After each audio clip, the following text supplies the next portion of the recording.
안녕하세요. 여배우 책방의 달세뇨입니다. 오늘 달세뇨가 준비한 책은 김유정의 봄봄입니다. 봄봄은 1935년 조강 12호로에 발표된 김유정의 단편 소설로 1930년대 강원도 어느 산골 마을을 배경으로 합니다. 해학적 인간인식이 가장 구체화되어 있는 작품 중 하나인 봄봄은 점순이와 결혼을 하고 싶은 주인공과 혼인을 핑계로 일만 시키는 장인의 이야기를 담고 있습니다. 그럼 달세뇨가 읽어드리는 봄봄 시작하겠습니다.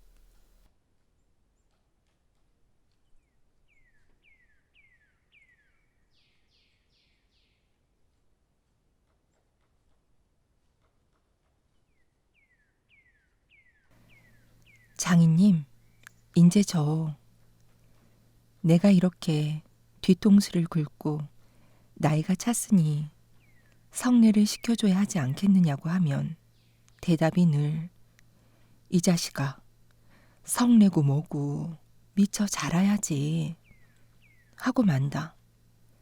이 자라야 한다는 것은 내가 아니라 장차 내 아내가 될 점순이의 키 말이다. 내가 여기에 와서 돈 한 푼 안 받고 일하기를 3년 하고 꼬박이 7달 동안을 했다. 그런데도 미처 못 자랐다니까. 이 키는 언제야 자라는 겐지 짜증 영문 모른다. 일을 좀 더 잘해야 한다든지 혹은 밥을 많이 먹는다고 노상 걱정이니까 좀 덜 먹어야 한다든지 하면 나도 얼마든지 할 말이 많다. 하지만 점순이가 안죽 어리니까 더 자라야 한다는 여기에는 어째 볼 수 없이 그만 벙벙하고 만다. 이래서 나는 애초에 계약이 잘못된 걸 알았다. 이태면 이태, 3년이면 3년, 기한을 딱 작정하고 일을 해야 원할 것이다. 덮어놓고 딸이 잘하는 대로 성례를 시켜주마 했으니 누가 늘 지키고 섰는 것도 아니고 그 키가 언제 자라는지 알 수 있는가? 그리고 난 사람의 키가 무럭무럭 자라는 줄만 알았지. 붓배기 키에 모로만 벌어지는 몸도 있는 것을 누가 알았으랴. 때가 되면 장인님이 어련하랴 싶어서 군소리 없이 꾸벅꾸벅 일만 해왔다. 그럼 말이다. 장인님이 제가 다 알아차려서 어참 너 일 많이 했다. 고만 장가 들어라. 하고 살림도 내주고 해야 나도 좋을 것이 아니냐? 시치미를 딱 떼고 도리어 그런 소리가 나올까 봐서 지레 펄펄 뛰고 이 야단이다. 명색이 좋아 대를 사위지 일하기에 승겁기도 할 뿐더러 이건 참 아무것도 아니다. 숙맥이 그걸 모르고 점순이의 키 자라기만 까맣게 기다리지 않았나? 언젠가는 하도 갑갑해서 자를 가지고 덤벼들어서 그 키를 한번 재볼까 했다마는 우리는 장인님이 내외를 해야 한다고 해서 마주서 이야기도 한마디 하는 법 없다. 우물길에서 어쩌다 마주칠 적이면 겨우 눈 어림으로 재보고 하는 것인데 그럴 적마다 나는 저만침 가서 잼이 키도 하고 논뚝에다 침을 퇴 뱉는다. 아무리 잘 봐야 내 겨드랑 다른 사람보다 좀 크긴 하지만 밑에서 너물락말락 밤낮 요 모양이다. 개 돼지는 푹푹 크는데 왜 이리도 사람은 안 크는지 한동안 머리가 아프도록 궁리도 해보았다. 아하, 물동이를 자꾸 이니까 뼈다귀가 움츠러드나 보다 하고 내가 넌젓넌젓이 그 물을 대신 길어도 주었다. 뿐만 아니라 나무를 하러 가면 선앙당에 돌을 올려놓고 점순이 키 좀 크게 해줍소사. 그러면 다음엔 떡 갖다 놓고 고사 드립 조니까. 하고 치송도 한두 번 드린 것이 아니다. 어떻게 되먹은 건지 이래도 막무가내니. 그래 내 어저께 싸운 것이지 결코 장인님이 밉다든가 해서가 아니다. 모를 붓다가 가만히 생각을 해보니까 또 승겁다. 이 벼가 자라서 점순이가 먹고 좀 큰다면 모르지만 그렇지도 못한 걸 내 심어서 뭘 하는 거냐. 해마다 앞으로 축 겁을 지는 장인님의 아랫배가 너무 먹은 걸 모르고 내 병이라나 그 배를 불리기 위해 심곤 조금도 쉽지 않다. 아이고 배야. 난 물 붓다 말고 배를 쓰다듬으면서 그대로 논둑으로 기어 올랐다. 그리고 겨드랑이에 꼈던 벼 담긴 키를 그냥 땅바닥에 털썩 떨어지며 나도 털썩 주저앉았다. 일이 암만 바빠도 나 배 아프면 고만이니까. 아픈 사람이 누가 일을 하느냐. 파릇파릇 돋아 오름풀 한 숲을 뜯어들고 다리에 거머리를 쓱쓱 문태며 장인님의 얼굴을 쳐다보았다. 농 가운데서 장인님도 이상한 눈을 해가지고 한참을 날 노려보더니 너 이 자식 왜 또 이래 응? 배가 좀 아파서유 하고 풀 위에 슬며시 쓰러지니까 장인님은 약이 올랐다. 저도 논에서 철벙철벙 둑으로 올라오더니 잡은 참 내 멱살을 움켜잡고 뺨을 치는 것이 아닌가? 이 자식아, 일하다 말면 누굴 망해놓을 셈속이냐? 이 대가리를 까눌 자식. 우리 장인님은 약이 오르면 이렇게 손버릇이 아주 못됐다. 또 사위에게 이 자식 저 자식 하는 이놈의 장인님은 어디 있느냐? 오죽해야 우리 동리에서 누굴 물론하고 그에게 욕을 안 먹는 사람은 명이 짜르다 한다. 조그만 아이들까지도 그를 돌라 세워놓고 욕필이 본 이름이 봉필이니까 욕필이 하고 손가락질을 할 만치 두루 인심을 잃었다. 허나 인심을 정말 잃었다면 욕보다 읍의 배참뽕땡 마름으로 더 잃었다. 번이 마름이란 욕 잘하고 사람 잘 치고 그리고 생김 생기길 호밖에 같아야 쓰는 거지만 장인님은 외양이 똑 됐다. 자기니 닭말이나 좀 보내지 않는다든가 애벌론 때 품을 좀 안 준다든가 하면 그의 가을에는 영락없이 땅이 뚝뚝 떨어진다. 그러면 미리부터 돈도 먹이고 술도 먹이고 안달 제신으로 돌아치던 놈이 그 땅을 슬쩍 돌라 앉는다. 이 바람에 장인님 집 빈 외양간에는 눈깔 커다란 황소 한 놈이 절로 엉금엉금 기어들고 동리 사람은 그 욕을 다 먹어가면서도 그래도 굽신굽신 하는 게 아닌가? 그러나 내겐 장인님이 감히 큰소리할 계제가 못 된다. 뒷생각은 못하고 뺨 한 개를 딱 때려놓고는 장인님은 무색해서 덤덤히 쓴 침만 삼킨다. 난 그 속을 퍽 잘 안다. 조금 있으면 가위도 꺾어야 하고 모도 내야 하고 한창 바쁜 때인데 나 일 안 하고 우리 집으로 그냥 가면 고만이니까. 작년 이맘때도 트집을 좀 하니까 늦잠 잔다고 돌멩이를 집어 던져서 자는 놈의 발목을 삐게 해놨다. 사날씩이나 건승 끙끙 앓았더니 종당에는 거반 울상이 되지 않았는가? 예, 그만 일어나 일 좀 해라. 그래야 올 가을에 벼 잘 되면 너 장가들지 않니?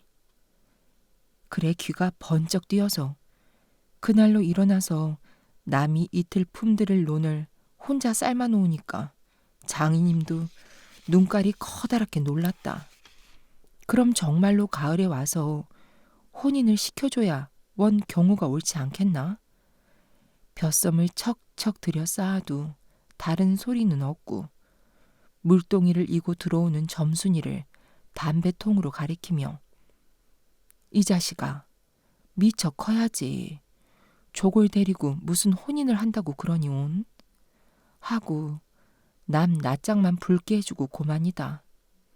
골김에 그저 이놈의 장인님 하고 대돌에다 매꽂고 우리 고향으로 내뺄까 하다가 꾹꾹 참고 말았다. 참말이지 난 이 꼴하고는 집으로 차마 못 간다. 장가를 들러갔다가 오죽 못났어야 그대로 쫓겨왔느냐고 손가락질을 받을 테니까. 논둑에서 벌떡 일어나 한풀 죽은 장인님 앞으로 다가서며 난 갈테야유. 그동안 사경 쳐내슈모. 너 사이로 왔지 어디 머슴살로 왔니? 그러면 얼찐 성례를 해줘야 안 하지요. 밤낮 부려만 먹고 해준다. 글쎄 내가 안 하는 거냐? 그년이 안 크니까. 하고 얼음얼음 담배만 담으면서 늘 하는 소리를 또 늘어놓는다. 이렇게 따져나가면 언제든지 늘 나만 미치고 만다. 이번엔 안 된다 하고 대뜸 구장님한테로 단판 가자고 소매자락을 내 끌었다. 아이 자식이 왜 이래 어른을? 안 간다고 뻗디디고 이렇게 호령은 지 마음대로 하지만 장인님 지가 내 기운은 못 당한다. 막 부려먹고 딸은 안 주고 게다 땅땅 치는 건 다 뭐야? 그러나 내 사실 참 장인님이 미워서 그런 것은 아니다. 그 전날 왜 내가 쇠고개 맞은 봉우리 화전밭을 혼자 갈고 있지 않았느냐? 밭 가생이로 돌 적마다 야릇한 꽃내가 물컥물컥 코를 찌르고 머리 위에서 벌들은 가끔 붕붕 소리를 친다. 바위 틈에서 샘물 소리밖에 안 들리는 산골짜기니까 맑은 하늘의 봄볕은 이불 속같이 따스하고 꼭 꿈꾸는 것 같다.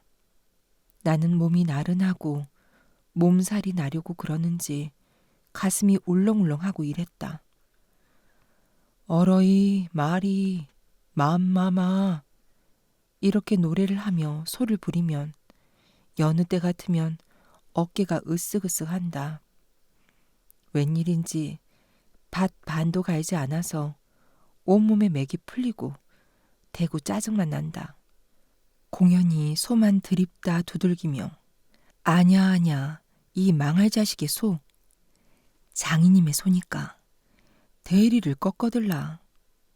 그러나 내 속은 정말 아냐 때문이 아니라 정심을 이고 온 점순이의 키를 보고 우라가 났던 것이다.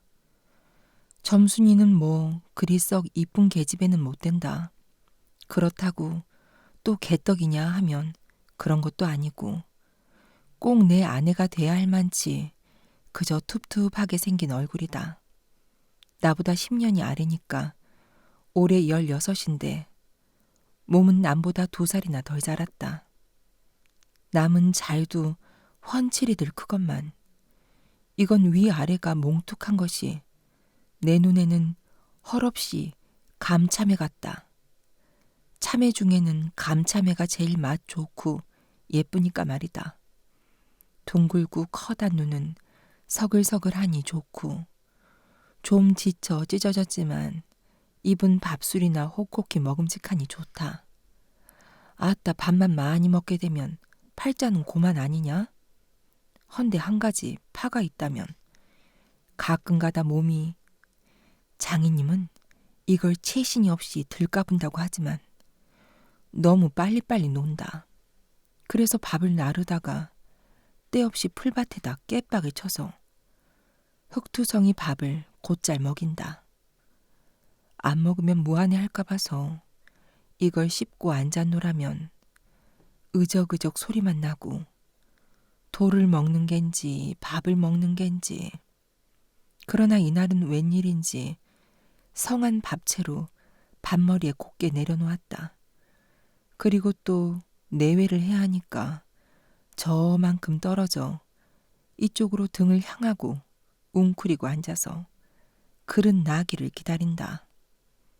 내가 다 먹고 물러섰을 때 그릇을 와서 챙기는데 그런데 난 깜짝 놀라지 않았느냐?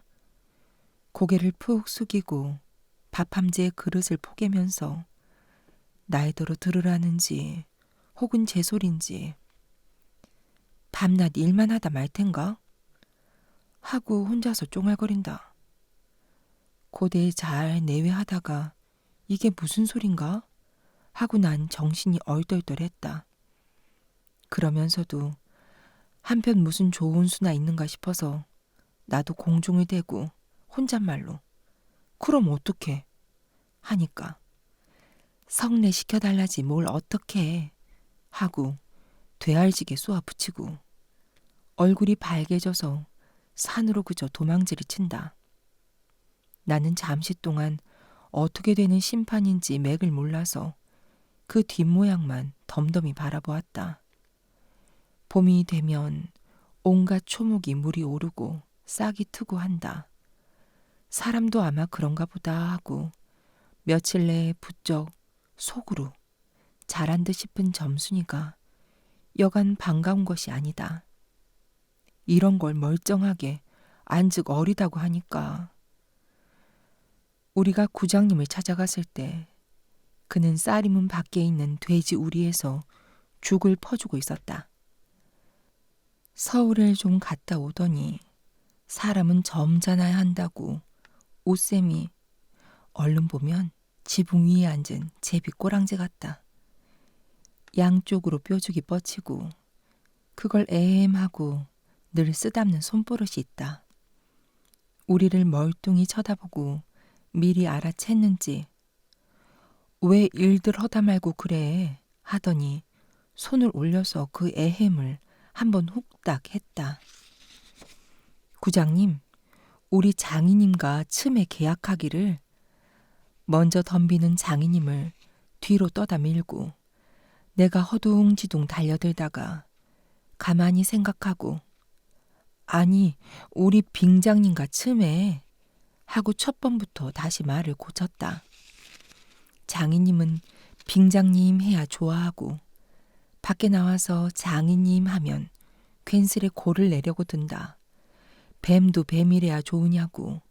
창피스러우니 남 듣는 데는 제발 빙장님 빙모님 하라고 일상 말조짐을 받아오면서 난 그것도 자꾸 잊는다. 당장도 장인님 하다 옆에서 내 발등을 꾹 밟고 곁눈질을 흘기는 바람에야 겨우 알았지만 구장님도 내 이야기를 자세히 듣더니 퍽 딱한 모양이었다. 하기야 구장님뿐만 아니라 누구든지 다 그럴 게다. 길게 길러둔 새끼 손톱으로 코를 후벼서 저리 탁 튀기며 그럼 봉필씨 얼른 성례시켜 주구려. 그렇게까지 지가 하고 싶다는 걸 하고 내 짐작대로 말했다. 그런데 이 말에 장인님이 삿대질로 눈을 부라리고 아 성례고 뭐고 기집애 년이 미처 자라야 할 게 아닌가? 하니까 고만 멀수룩해서 입맛만 쩍쩍 다실 뿐이 아닌가? 그것도 그래. 그래 거진 4년 동안에도 안 자랐다니 그 키는 언제 자라지요? 다 그만두고 사격 내슈. 글쎄 이 자식아 내가 크지 말라고 그랬니? 왜 날 보고 떼냐? 빅모님은 참새만 한 것이 그럼 어떻게 애를 낳았지요? 사실 장모님은 점순이보다도 귓배기 하나가 작다. 장인님은 이 말을 듣고 껄껄 웃더니 그러나 암만 해도 돌 씹은 상이다. 코를 푸는 척하고 날 은근히 골리려고 팔꿈치로 옆 갈비뼈를 퍽 치는 것이다. 더럽다. 나도 종아리에 파리를 쫓는 척하고 허리를 구부리며 어깨로 그 궁둥이를 콱 때밀었다. 장인님은 앞으로 우쭐근하고 쌀이 문개로 쓰러질 듯하다. 몸을 바로 고치더니 눈총을 몹시 쏘았다. 이런 쌍년의 자식 하곤 싶으나 남의 앞이라서 차마 못하고 섰는 그 꼴이 보기에 퍽 쟁그러웠다. 그러나 이 말에는 별반 신통한 귀정을 얻지 못하고 도로 논으로 돌아와서 모를 부었다. 왜냐하면 장인님이 뭐라고 귓속말로 수군수군하고 간 뒤다. 구장님이 날 위해서 조용히 데리고 아래와 같이 일러주었기 때문이다. 뭉태의 말은 구장님이 장인님에게 땅 두마지기를 얻어붙이니까 그래 꿰었다고 하지만 난 그렇게 생각지 않는다. 자네 말도 하기야 옳지. 나이 찼으니까 아들이 급하다는 게 잘못된 말은 아니야. 하지만 농사가 한창 바쁠 때 일을 안 한다든가 집으로 달아난다든가 하면 손해죄로 그것도 징역을 가거든. 여기에 그만 정신이 번쩍 났다. 왜 요전에 산포마을서 산에 불 좀 놓았다고 징역 간 거 못 봤나? 재산에 불을 놓아도 징역을 가는 이때인데 남의 농사를 버려주니 죄가 얼마나 더 중한가. 그리고 자넨 정장을 사경받으러 정장 가겠다 했다. 간대지만 그러면 괜시리 죄를 들쓰고 들어가는 걸세. 또 결혼도 그렇지. 법률에 성년이란 게 있는데 21가 돼야지 비로소 결혼을 할 수 있는 걸세. 자넨 물론 아들이 늦을 걸 염려하지만 점순이로 말하면 이제 겨우 16이 아닌가? 그렇지만 아까 빙장님의 말씀이 올 가을에는 열일을 제치고라도 성례를 시켜주겠다 하시니 좀 고마울 겐가. 빨리 가서 뭐 붓던 거나 마저 붓게. 군소리 말고 어서 가. 그래서 오늘 아침까지 끽소리 없이 왔다. 장인인가 내가 싸운 것은 지금 생각하면 전혀 뜻밖의 일이라 안 할 수 없다. 장인님으로 말하면 요즘 막 자긴들에게 행세를 좀 하고 싶다고 해서 돈 있으면 양반이지 별게 있느냐? 하고 일부러 아랫배를 툭 내밀고 걸음도 뒤틀리게 걷고 하는 이 판이다. 이까짓 나쯤 두들기다 남의 땅을 가지고 모처럼 닦아놓았던 가문을 망친다든지 할 어른이 아니다. 또 나로 논지면 아무쪼록 잘 배서 점순이에게 얼른 장가를 들어야 하지 않느냐? 이렇게 말하자면 결국 어젯밤 뭉태네 집에 마실 간 것이 썩 나빴다. 낮에 구장님 앞에서 장인님과 내가 싸운 것을 어떻게 알았는지 대구 빈정거리는 것이 아닌가? 그래 맞고도 그걸 가만둬? 그럼 어떡하니? 임마 봉피를 모판에다 거꾸로 박아놓칠 뭘 어떻게 해? 하고 괜히 내 대신 화를 내가지고 주먹질을 하다 등장까지 쳤다. 놈이 본시 괄갈은 하지만 그래놓고 날더러 석유값을 물라고 막 찌다오를 붙는다. 난 어안이 벙벙해서 잠자코 앉았으니까 저만 연신 짓거리는 소리가 밤낮 일만 해주고 있을 테냐? 영득이는 1년을 살고도 장가에 들었는데 넌 4년이나 살고도 더 살아야 해. 네가 세 번째 사위인 줄이나 아니? 세 번째 사위? 남의 일이라도 분하다 이 자식아. 우물에 가 빠져 죽어. 나중에는 겨우 손톱으로 목을 따라고까지 하고 제 아들같이 함부로 훅닥이었다. 별의별 소리를 다해서 그대로 옮길 수는 없으나 그 줄거리는 이렇다. 우리 장인님이 딸이 셋이 있는데 맏딸은 재작년 가을에 시집을 갔다. 정말은 시집을 간 것이 아니라 그 딸도 대릴 사위를 해가지고 있다가 내보냈다. 그런데 딸이 10살 때부터 19, 즉 10년 동안에 대릴 사위를 갈아들이기를 동리에선 사위 부자라고 이름이 났지만은 14놈이란 참 너무 많다. 장인님이 아들은 없고 딸만 있는 고로 그다음 딸을 대릴 사위를 해올 때까지는 부려먹지 않으면 안 된다. 물론 머슴을 두면 좋지만 그건 돈이 드니까 일 잘하는 놈을 고르느라고 연팡 바꿔드렸다. 또 한편 놈들이 욕만 졸장 퍼붓고 심히도 부려먹으니까 베일이 상해서 달아나기도 했겠지. 점순이는 둘째 딸인데 내가 일테면 그 세 번째 대릴 사이로 들어온 셈이다. 내 담으로 네 번째 놈이 들어올 것을 내가 일도 참 잘하고 그리고 사람이 좀 어수룩하니까 장인님이 잔뜩 붙들고 놓질 않는다.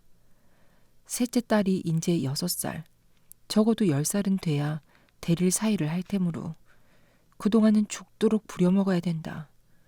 그러니 인제는 속 좀 차리고 장가를 들여달라고 떼를 쓰고 나 자빠져라 이것이다. 나는 건으로 엉엉하며 귓등으로 들었다. 뭉태는 땅을 얻어 붙이다가 떨어진 뒤로는 장인님만 보면 공연히 못 먹어서 으르렁거린다. 그것도 장인님이 저 달라고 할 적에 제 집에서 위한다는 그 감투.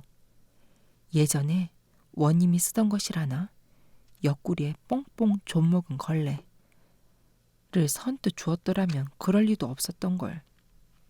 그러나 나는 뭉태란 놈의 말을 전수히 고지 듣지 않는다. 꼭 고지 들었다면 간밤에 와서 장인님과 싸웠지 무사히 있었을 리가 없지 않은가? 그러면 딸에게까지 인심을 잃은 장인님이 혼자 나빴다. 실토이지. 나는 점순이가 아침 상을 가지고 나올 때까지는 오늘은 또 얼마나 밥을 담았나 하고 이것만 생각했다. 상에는 된장찌개하고 간장 한 종지, 조밥 한 그릇, 그리고 밥보다 더 수부룩하게 담은 산나물이 한 대접 이렇다. 나물은 점순이가 틈틈이 해오니까 2대접이고 4대접이고 멋대로 먹어도 좋으나 밥은 장인님이 한 사발 외엔 더 주지 말라고 해서 안 된다. 그런데 점순이가 그 상을 내 앞에 내려놓으며 제 말로 짓거리는 소리가 구장님한테 갔다 그냥 온단 그래? 하고 엊그제 산에서와 같이 대우 쫑알거린다. 따는 내가 더 단단히 덤비지 않고 만 것이 좀 어리석었다. 속으로 그랬다. 나도 저쪽 벽을 향해 외면하면서 내 말로 안 된다는 걸 그럼 어떡한담?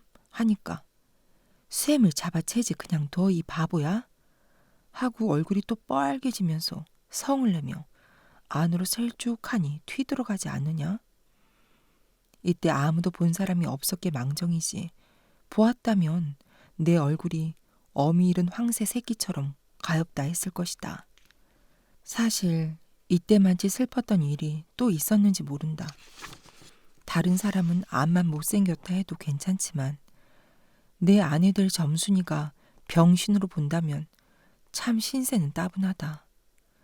밥을 먹은 뒤 지게를 치고 일터로 가려하다 도로 벗어 던지고 바깥마다 공석 위에 들어 누워서 나는 차라리 죽느니만 같지 못하다 생각했다.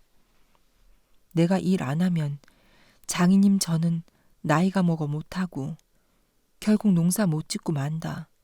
뒷짐으로 트림을 꿀꺽하고 대문 밖으로 나오다 날 보고서 이 자식아 너 또 왜 이러니?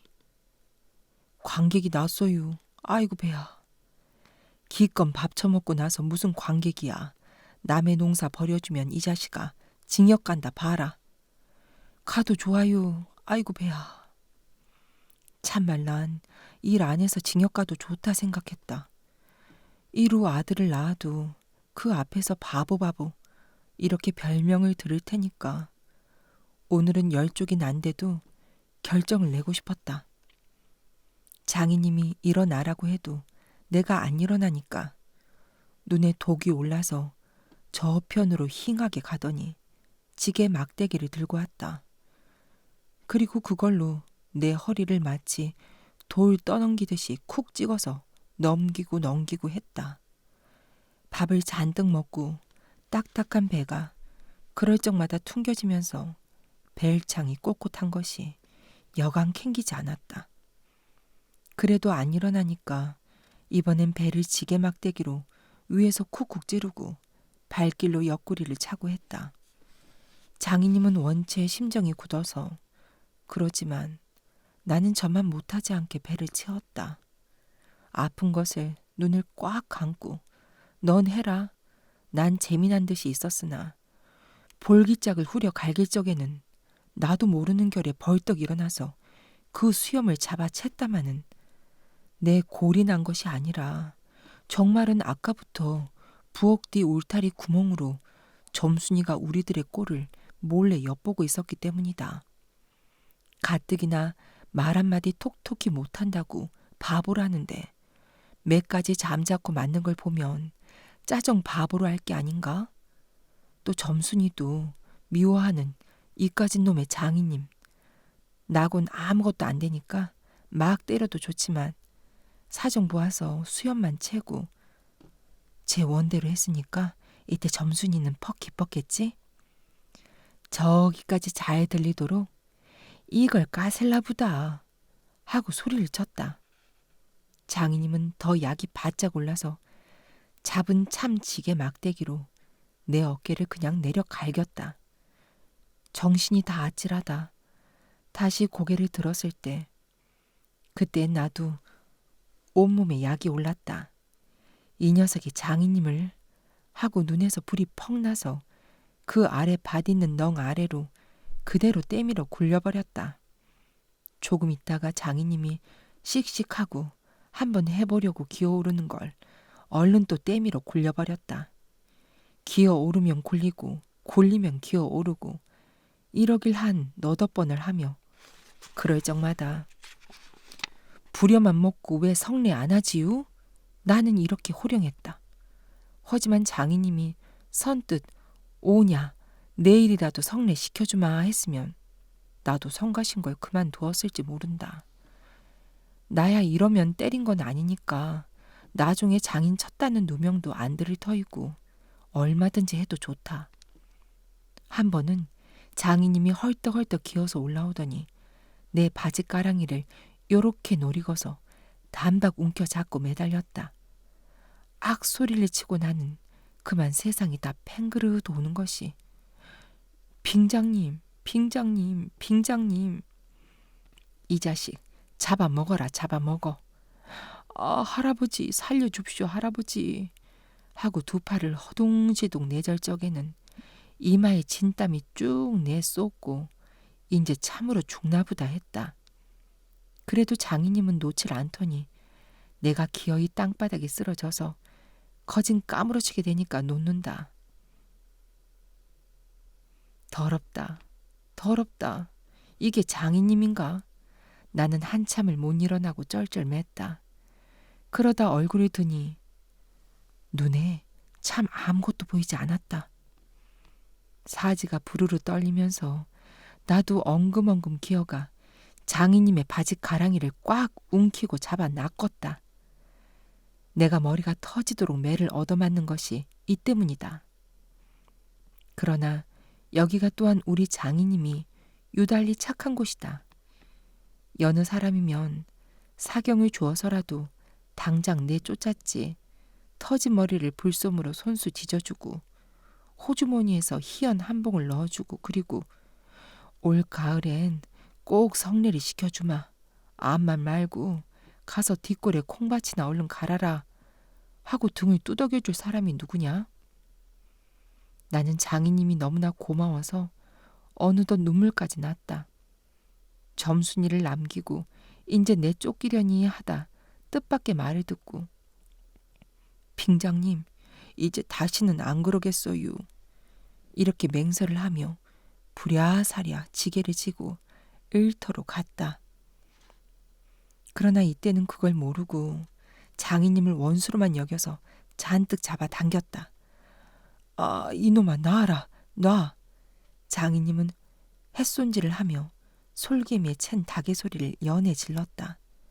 놓긴 왜 이왕이면 호되게 혼을 내주리라 생각하고 짓궂이 더 댕겼다마는 장인님이 땅에 쓰러져서 눈에 눈물이 핑 도는 것을 알고 좀 겁도 났다.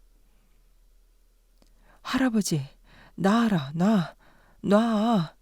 이래도 안 되니까. 얘 점순아, 점순아. 이 악장에 안에 있었던 장모님과 점순이가 헐레벌떡하고 단숨에 뛰어나왔다.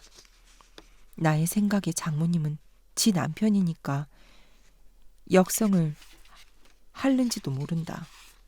그러나 점순이는 내 편을 들어서 속으로 고소해서 하겠지. 대체 이게 웬 속인지. 지금까지도 난 영문을 모른다. 아버지를 혼내주기는 지가 내려놓고 이제 와서는 달겨들며 해그머니 이 망할 게 아버지 죽이네?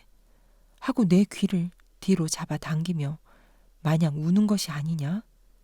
그만 여기에 기운이 탁 꺾여 나는 얼빠진 등신이 되고 말았다. 장모님도 덤벼들어 한쪽 귀마저 뒤로 잡아채면서 또 우는 것이다. 이렇게 꼼짝 못하게 해놓고 장인님은 지게 막대기를 들어서 사문 내려 조겼다. 그러나 나는 구태여 피하려지도 않고 암만 해도 그 속 알 수 없는 점순이의 얼굴만 멀거니 들여다보았다. 이 자식, 장인 입에서 할아버지 소리가 나오도록 해?